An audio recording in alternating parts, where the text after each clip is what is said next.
السلام علیکم ورحمۃ اللہ وبرکاتہ۔ یوکے میں میرے ہوم ٹاؤن نیلسن سے غلام رسول صاحب پوچھتے ہیں کہ کیا قربانی کے جانور میں بچے کے عقیقے کا حصہ بھی رکھا جا سکتا ہے؟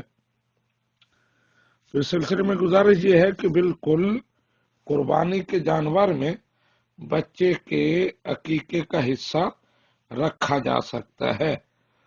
یعنی آپ نے بڑا جانور خریدا، اس کے 5 یا 7 حصے جو بھی آپ نے بنائے، ان میں 4 حصے قربانی کے ہیں، 1 عقیقہ کا ہے، یا 1 قربانی کا ہے، 4 عقیقے کے ہیں، تو ایسا ہو سکتا ہے۔ اس میں شرعاً کوئی ممانعت نہیں ہے۔